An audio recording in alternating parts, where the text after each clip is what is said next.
What's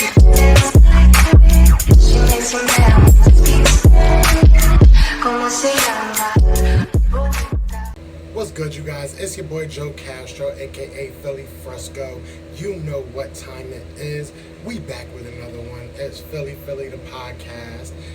Today, we are going to be going over Maquand Manuel and Aaron Moorehead.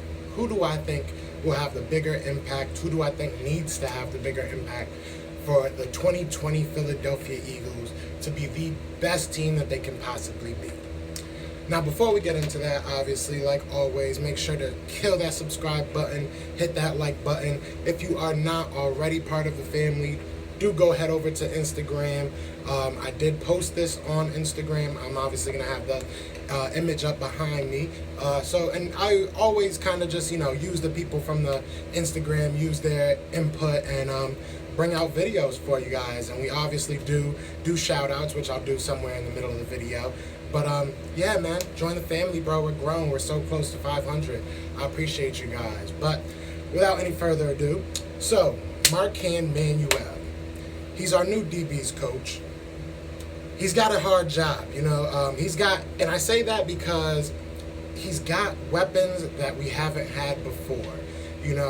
Corey Unlin can kind of say he wasn't given a lockdown cornerback. We have Darius Slay now. So, Maquand Manuel is going to be looked at to bring an immediate impact, which as he should. He has to come in and really show that he was worth signing.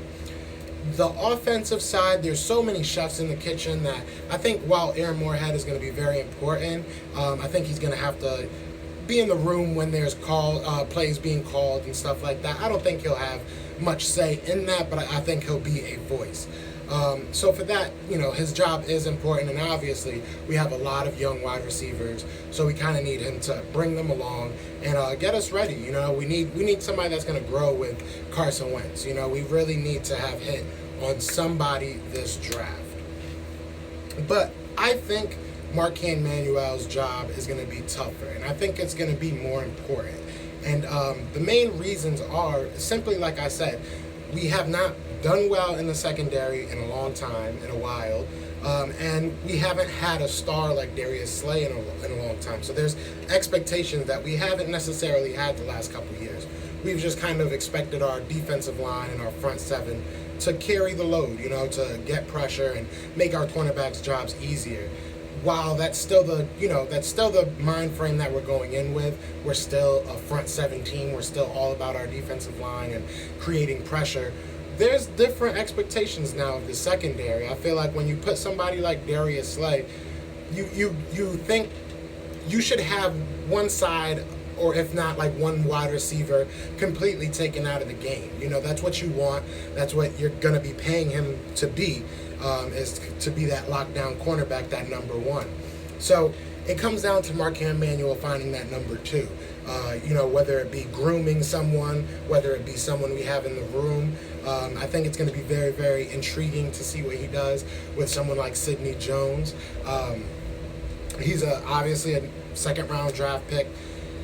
He's got to do something this year. This got to be kind of his year that he comes out and breaks out. All right, so this is where I will do the shout-outs today. I am going to include a YouTube shout-out. Somebody from the Instagram came on over to the YouTube, left a comment. I appreciate that, guys. Usually I just pick randomly, but I had to show love to my boys, so they all up in front of me.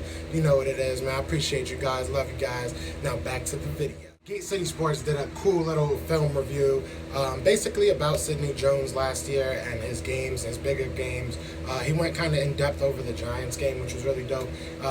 Definitely go check it out. I'll try and leave a card up here. But either way, when you look at that and you look at the games that he did play and the moments that he did play, he obviously had a big play against the Cowboys to basically seal the game.